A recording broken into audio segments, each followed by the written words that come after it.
السلام علیکم، آداب عرض ہے۔ آپ دیکھ رہے ہیں آئیڈیا بائے نوید مراد اور سن رہے ہیں دل کی بات دماغ سے وجدان پر۔ عمومی طور پر آج کل ہر بندہ ہی سیاستدان بنا ہوا ہے، اور سیاست جو ہے نا ہر گھر کا اوڑھنا بچھونا ہے۔ کوئی کسی جماعت کو سپورٹ کر رہا ہے، کوئی کسی کو،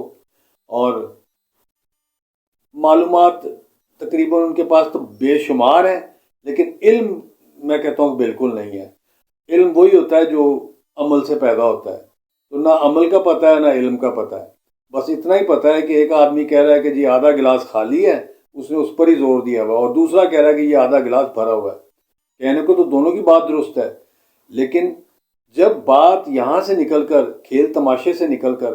جب ملک کی سلامتی پر آ جاتی ہے، تو پھر بہت میں تو مجبور ہو گیا ہوں کہ میں آج یہ ولاگ جو کر رہا ہوں آج کا، یہ میں مجبور ہو کر اس بات پہ کر رہا ہوں۔ میں راوی ہوں 1971 میں سقوط ڈھاکہ، جسے مشرقی پاکستان، جو آج کل کے بچوں کو تو شاید پتہ بھی نہیں کہ وہ مشرقی پاکستان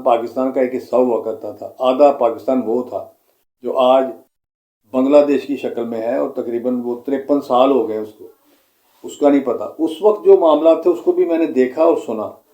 اور آبزرو کیا، حالانکہ میری عمر 13 برس تھی۔ اور پھر تقریباً 19 سال کی عمر میں 1977 میں جب بھٹو اور جنرل ضیاء الحق صاحب کا اور باقی جماعتوں کا جو چکر چلا، اس کو بھی میں نے بڑا اچھی طرح سے دیکھا، اور وہی جس طرح کی آج کل حرکتیں ہو رہی ہیں اس وقت بھی وہ ہوئیں، اور اس کا مطلب یہ نکلا کہ میں نے ایک چھوٹا سا جلسہ تھا یہاں پہ سیالکوٹ میں جسے میں نے اٹینڈ کیا، ویسے ہی بالکل عام معصوم جیسے آج کل 20 22 24 سال کے نوجوان ہیں جن کو کچھ ککھ نہیں پتہ، تو ہمیں بھی اس طرح سے حالانکہ پتہ تو تھا، لیکن اتنا پتہ نہیں تھا کہ یہ معاملات ایسے ہوتے ہیں۔ تو میڈیا کا دور نہیں تھا، لیکن اس کے باوجود وہاں پر ایک فساد جو دو لوگوں کے درمیان تھا آپس میں، اس کو ایسی شکل دی گئی کہ وہ جلسے سے لوگوں جو موب تھا، اس موب کو جو ہے نا وہاں سے کنورٹ وہاں پہ کیا گیا، اور وہاں پر جاتے وقت راستے میں مجھے تو کسی فرشتہ صرف بندے نے پکڑ لیا، اور پکڑ کر میری بازو، اس نے کہا کدھر جا رہے ہو، یہ تو آگے تو یہ بڑا کام خراب ہوگا، وہاں پہ تو لوگ قتل ہو جائیں گے۔ تو اس نے مجھے وہاں سے بھیج دیا واپس، اور کہا کہ جا کے نا رات کو سن لینا 8 بجے جو ہے نا وہ BBC لندن اس زمانے میں بہت بڑا سورس ہوتا تھا خبروں کا، تو وہ سننا، اور مجھے شوق بھی تھا خبروں کا، میں سنتا تھا اس زمانے میں بھی، تو میں نے وہی سنا، تو پتہ چلا کہ جی پاکستان کے شہر سیالکوٹ میں ہنگاموں کے بعد، فساد کے بعد، وہاں پر کرفیو لگا دیا گیا ہے، اور کرفیو کے نتیجے میں پھر جب دوسرے دن ہم دیکھا تو فوجی جوان جو ہے نا، ایک جوان تھا صرف ایک چوک میں، اور وہ کنٹرول کر رہا تھا، اور لوگ اس کو دیکھ کر باہر نہیں نکلتے تھے، یعنی کہ اتنا وہ لحاظ تھا جو بھی معاملات تھے۔ حالانکہ 71 میں فوج کے بارے میں بڑا فساد پھیلایا گیا اور بہت کچھ الٹی سیدھی باتیں کی گئیں، لیکن 77 میں پھر بھی یہ لحاظ تھا۔ لیکن وہی بات ہوئی کہ وہ جو ہنگامے تھے وہ اس حد تک پھیل گئے کہ وہ بیچ میں فسادی جو شامل ہو جاتے ہیں، ان کے نتیجے میں وہ ہنگامے اتنے زیادہ وسیع پھیلے کہ اس کے نتیجے میں پھر حکومت بھی چلتی گئی اور فوجی قبضہ ہو گیا۔ یہ ننے چلے جو ہوتے ہیں نا، میں آپ کو واقعہ سنانے لگا ہوں کہ ہمارے علاقے میں ایک تھے صاحب، ان کا نک نیم تھا ننا، تو وہ تیلی لگا دیتے تھے بہت سی باتوں پہ نا، اور چھوٹی سی ہلکی سی بات، ڈھیلی سی بات کر کے نا، وہ آرام سے وہ بات کر کے تو فساد پیدا کر دیتے تھے۔ تو لوگ کہتے تھے یار وہ تو ننا ہے، وہ تو چلا ہے، ننا تو چلا ہے، بیوقوف ہے، نالائق ہے، وہی کہڑی گل ہے۔ لیکن اس طرح کے جو ننے چلے ہوتے ہیں نا بنے ہوئے، در حقیقت وہ پورے ہوتے ہیں نمبروں کے، اندر سے ان کو سارا کچھ پتا ہوتا ہے کہ ہم نے کیا کرنا ہے اور کس کے خلاف ہم کیا کر رہے ہیں۔ اور یہ دیکھیں نا شور بھی میرے پاس آ رہا ہے، ادھر ادھر سے بھی شور آ جاتا ہے، تو بس جتنا مرضی بچ کر بیٹھیں، لیکن یہ نا کوئی نہ کوئی فسادی جو ہے نا وہ ساتھ ساتھ آپ کے چل رہا ہوتا ہے۔ تو وہ مجھے یاد ہے، اسی طرح کا آج کل میں ہی واقعہ ہوا ہے جو مجھے مجبور جس نے کیا ہے کہ میں اتنا تو ویسے کسی شخصیت کے بارے میں نہیں میں بات کرتا عموماً، لیکن مثال کے طور پر بات کی جا سکتی ہے کہ ایک ننھی چلی جس کا نام بشرا ہے، اس نے بھی ایک ستونی یا جو ایک پھلچڑی پھینکی ہے، اور ایسے پھینک کے اور باقاعدہ کہہ کے، وہی بات ہے کہ وہ بندہ کسی کو گالی نکالتا ہے سامنے اس کے، تجھے یہ تیری ماں بہن کی گالی نکال کے وہ کہتا ہے میں نے آپ کو نہیں نکالی، میں نے ویسے کہا ہے کہ ویسے میں نے یہ کہا ہے، وہ ایسے ویسے تیسے، اور پھر اس کے ساتھ جو اس کے حواری ہوتے ہیں، جو اس کے ماننے والے ہوتے ہیں، وہ بھی کہتے ہیں نہیں جی ان کے کہنے کا مطلب یہ نہیں تھا، ان کا مطلب یہ تھا۔ مطلب صرف اتنا ہی تھا، جیسے اس وقت جو حالات بن گئے ہیں کہ آپ کے کیپٹل کے آس پاس جو ہے فسادی، جس کے 8-10 ہزار تعداد ہوگی، پتہ نہیں اب کتنی ہے ایگزیکٹ تو مجھے نہیں معلوم، لیکن اس میں کم از کم 500 ہزار ایسا بندہ بھی شامل ہوگا جن کے پاس اسلحہ بھی ہوگا، جن کے پاس اور چیزیں بھی ہوں گی، اور خدا نہ خواستہ اب دیکھتے ہیں کیا کرتی ہیں فورسز، کیا کرتی ہیں، انہوں نے بھی تو کوئی امتیاز اپنا انتظام کیا ہوگا، لیکن وہ کیا کرتے ہیں کہ یہ اب پتہ چلے گا اس پہ بعد میں۔ تو آج کی رات اور کل کی رات کافی سنگین ہے۔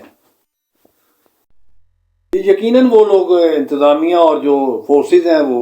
کوئی نہ کوئی انہوں نے حکمت عملی تو اختیار کی ہوگی، اور انشاءاللہ تعالیٰ وہ پاکستان کی رکھوالی کا جو ان کا وعدہ ہے وہ پورا کریں گے۔ لیکن آج کی اور کل کی رات خاصی سنگین ہے، اور آج کی خاص طور پہ تو دیکھیں اس کا کیا بنتا ہے۔ تو میں جو اس درمیان میں باتیں ادھر کی ادھر چلی جاتی ہیں، بات اصل میں کر رہا تھا وہی جو ہمارے دوست ملک کے بارے میں جو بات کی گئی کہ جی ننگے پاؤں اور یہ وہ، آپ اندازہ کریں کہ جو سعودیہ میں جو لوگ رہتے ہیں اگر تو وہ مقدس مقامات کے قریب رہتے ہیں تو پھر ان سب کو تو ننگے پاؤں ہی پھرنا چاہیے احترام میں، تو ننگے پاؤں پھرنا کوئی احترام نہیں ہے، نہ ہی کسی مزار پر جا کے اس کو چومنا چاٹنا اور اس سے کوئی اور چیزیں وابستہ کرنی۔ دعا تو آپ نے اللہ سے مانگنی ہے اور اپنے لیے مانگنی ہے، اور ان کے لیے بھی مانگے جو وہاں پر مقدون ہیں، ان کے لیے بھی دعا کریں کہ اللہ تعالیٰ ان کے لیے بھی آسانیاں پیدا کرے۔ تو یہ سارا ٹوپی ڈرامہ جتنا بھی ہوتا ہے یہ لوگوں کو گمراہ کرنے کے لیے ہوتا ہے کہ ہم بڑے مذہبی ہیں، اور ہم نے تو دیکھیں کیسا گیٹ اپ کیا ہوا ہے، اور ہم نے جو کیسی روایتیں قائم کی ہوئی ہیں، تو اگر کر بھی لیا تھا آپ نے تو وہ وہاں کے ملکوں کو اتنی کوئی وہ باتیں نہیں، کوئی اتنی چھوٹی چھوٹی باتوں کو وہ نوٹس لیں، تو انہوں نے نوٹس شاید لیا ہو، سمجھا ہوگا یہ ننے چلے یا ننی چلیاں آئے ہوئے، اس طرح کو ذہن میں لائے ہوں گے، لیکن ان کو کیا پتا کہ یہ اپنے سیاسی یا مقاصد یا اپنے مذموم مقاصد کے لیے ان باتوں کو استعمال کریں گے۔ تو عین اس وقت پر یہ بات بھی جو ہے یہ تتونی کی شکل ہی ہے، یعنی کہ ایک چنگاری کی شکل تھی جو دی گئی، اور اس کی پھر تعویلیں بھی بہت ساری اختیار کی گئی، اور لوگ اس کے بارے میں کہتے ہیں جی ان کا مطلب یہ نہیں تھا۔ یہ وہی بات ہے کہ آپ کسی کو 2 گالیاں نکال دیں ماں بہن کی، اور بعد میں کہیں جی میں نے آپ کو تو نہیں نکالی، میں نے تو یہ اس طرح سے اس وجہ سے کہی تھی۔ تو در حقیقت تو کہا تو اسی کو ہی ہوتا ہے جس کے لیے بارے میں کہا جاتا ہے کہ آپ لوگ شریعت ختم کر رہے ہیں اور ہم شریعت لانے والے ہیں، تو لہٰذا ہمارے خلاف جناب ڈنڈا چل گیا۔ حالانکہ اس ڈنڈا چلنے کے بعد بھی 5-6 وزٹ انہوں نے کیے اور تحائف بھی لیے اور موج مستی بھی کی، وہاں پہ 7 اسٹار ہوٹلز میں بھی ٹھہرے، اور بہت ساری جو ان کو مرات وہاں پہ ملی، اور جو مقدس مقامات کے قریب ترین جانے کا جو سب سے سنہری موقع تھا وہ ملا۔ چونکہ یہ احسان فراموش لوگوں کی پارٹی ہیں، احسان فراموش جو لوگ ہوتے ہیں وہ اپنے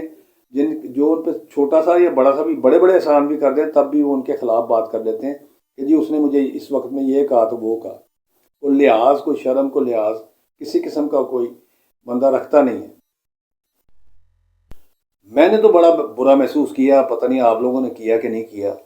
کہ اس طرح سے نہیں ہونا چاہیے۔ یہی 2-4 ملک ہیں جو ہماری ہر وقت میں ہم جو منگتے اور فقرے بنے ہوئے ہیں، ہر وقت میں ہماری مدد کرتے ہیں، ان میں یہ شامل ہیں، اور بہت ہمارا خیال رکھتے ہیں۔ چائنا ہے، قطر ہے، سعودی عرب ہے،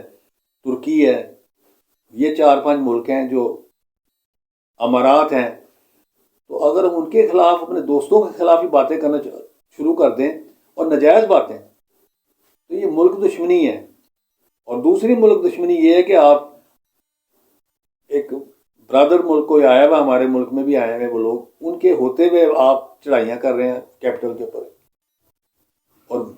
لوگ اس کو ویلڈ قرار دے رہے ہیں کہ نہیں جی ہونا چاہیے۔ مقصد کیا ہے جی؟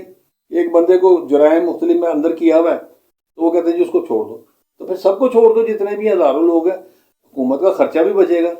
جیلوں کو خالی کریں اور سب لوگوں کو فارغ کریں اور جانے دیں جہاں پر جو جاتا ہے، موج کریں۔ پھر تو بنانا ریپبلک ہے، بنانا کیا ہے اس سے بھی اوپر ہے، کوئی کھوتا ریپبلک ہو جائے گی یہ۔ تو یہ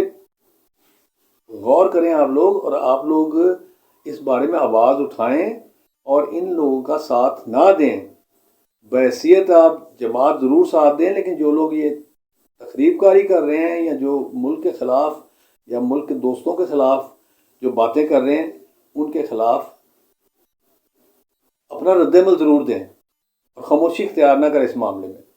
کیونکہ دوسری طرف سے بہت چڑھائیاں ہیں، اور وہ لوگ جو جو باتیں کر رہے ہیں، فساد کی باتیں کر رہے ہیں، ان کو لوگ زیادہ دیکھتے ہیں، اور وہ ڈالرز کی گیم ہے، لوگ ڈالرز کما رہے ہیں،